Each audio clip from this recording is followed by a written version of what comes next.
안녕하세요. 고맙습니다. 사랑합니다. 누군가에게 전하고픈 인사말입니다. 함께 차라도 나누지 못한다면 마음 가득 고마움을 전해보면 어떨까요?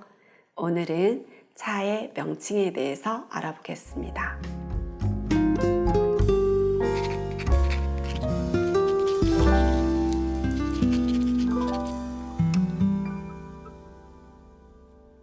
지난 시간에 차의 원산지는 중국 운남성, 사천성, 기주성의 운기고원 지방이라 했습니다. 실제 문헌에 기록된 파촉 지방의 차가, 그러니까 사천성이죠. 파촉 지방의 차가 언제 어떻게 중국 전역으로 전파되었을까요?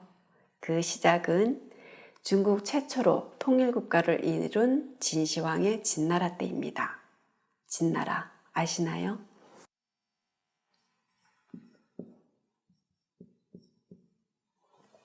이 지는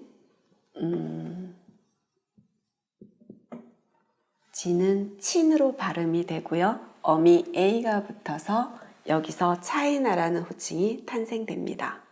진나라는 기원전 BC 221년에서 BC 206년까지 존재했던 나라, 진나라 왕정은 왕이란 호칭 대신 스스로 첫 번째 황제라는 뜻으로 시황제라는 호칭을 써서 진시황이라 칭했습니다.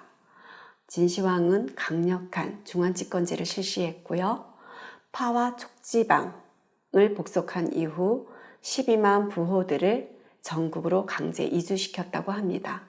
이러한 이민 정책으로 인적 물적 교류가 일어났고 차가 나지 않는 위쪽 중원지방에까지 차가 전파 보급되어지는 계기가 되었다고 합니다. 이렇게 파촉 지방의 차가 진나라 때 중원에 알려졌고요. 당나라 이후 중국 전역에 보급되어집니다. 그리고 해외로도 전파됩니다. 그 전파 경로는 두 갈래였는데요. 육로와 해로. 이 전파 경로에 따라 각 나라마다 사용하는 차의 명칭이 달라집니다. 차의 명칭은 하나는 차, 다른 하나는 티로 볼 수 있는데요. 중국 지도를 잠시 볼게요.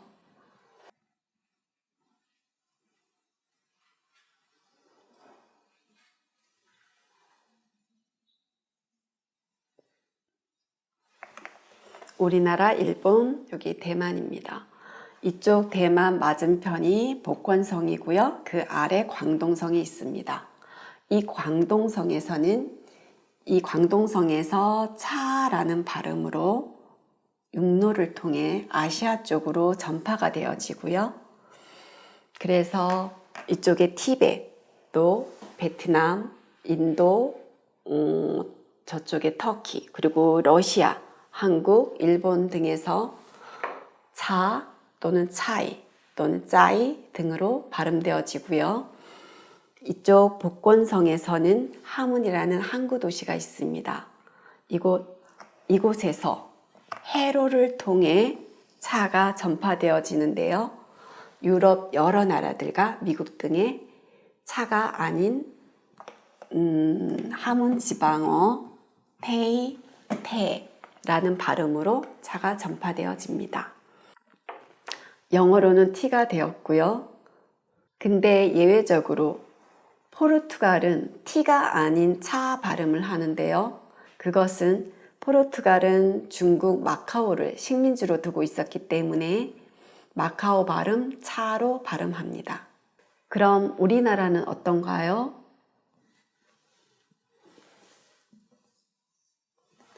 차 혹은 바로 있습니다. 예를 들면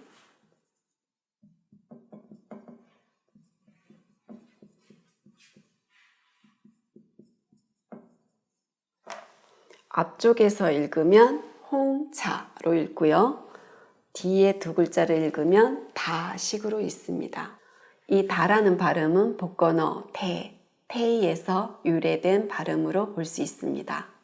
우리나라가 차와 다 모두를 사용하게 된 이유는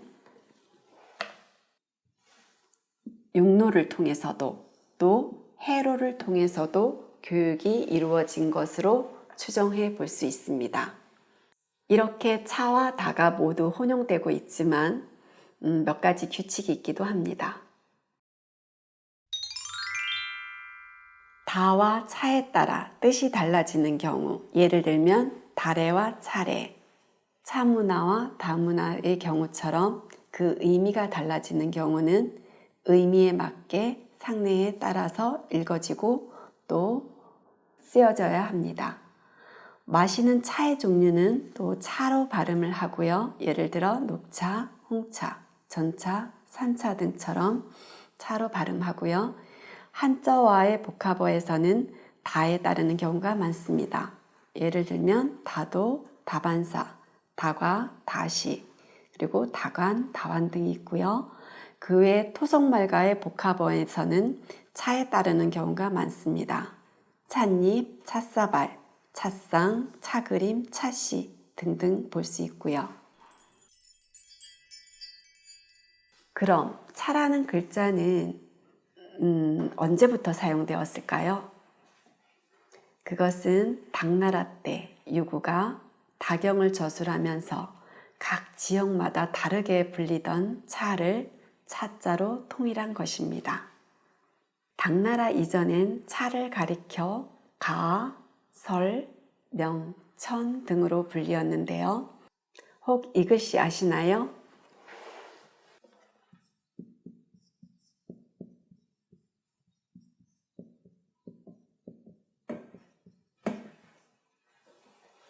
명선. 다시 한번 보여드릴까요?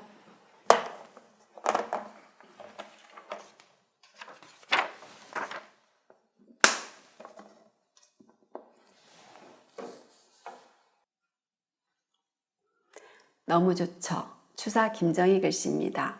여기서 명이 차를 말합니다. 차의 또 다른 이름 가, 설, 명, 천 중에 명에 해당이 되고요. 차를 마시며 선정에 들다. 또 차를 만드는 선승이라는 뜻으로 해석할 수 있는데요. 이 작품은 추사가 초이가 직접 만든 차를 받고 또 그 보답으로 초이에게 보내준 글씨입니다. 초이 선사는 동다송을 저술한 분으로 승려인데요.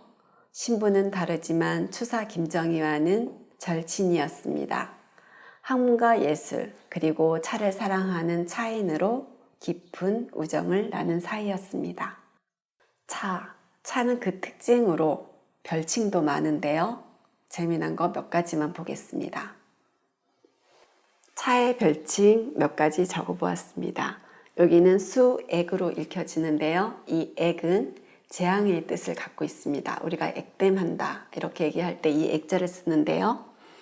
옛날에 왕몽이라는 사람이 있었습니다. 이 왕몽은 차를 너무나 좋아해서 집에 찾아오는 사람이면 차를 아주 극진히 많이 대접했다고 합니다. 그래서 사람들은 이 왕몽의 집에 초대되면 오늘 또 물고문 당하겠구나 이런 데서 생긴 별칭이라고 합니다. 그리고 불천, 옮기지 않는다라는 뜻인데요. 차나무 뿌리는 곱고 길게 자라는 직근성으로 잘못 옮기게 되면 뿌리가 다쳐서 죽게 되는 데서 생긴 별칭입니다. 예전에 시집가는 신부에게 그 집 가서 평생 일부 종사하라는 뜻으로 차나무 씨앗을 봉지에 넣어줬다고도 하네요. 그리고 불야후, 이것은 우리가 차를 마시면 카페인 작용으로 밤에 잠이 오질 않는 데서 생긴 별명입니다. 그리고 만감후, 이 만감후는 늦게 단맛을 느낀다는 뜻인데요. 우리가 차를 마실 때 일단 차를 마실 때는 쓴맛이 나지만 먹고 나서 단맛이 올라오는 경우가 있죠. 그런 데서 생긴 별칭으로 보겠습니다.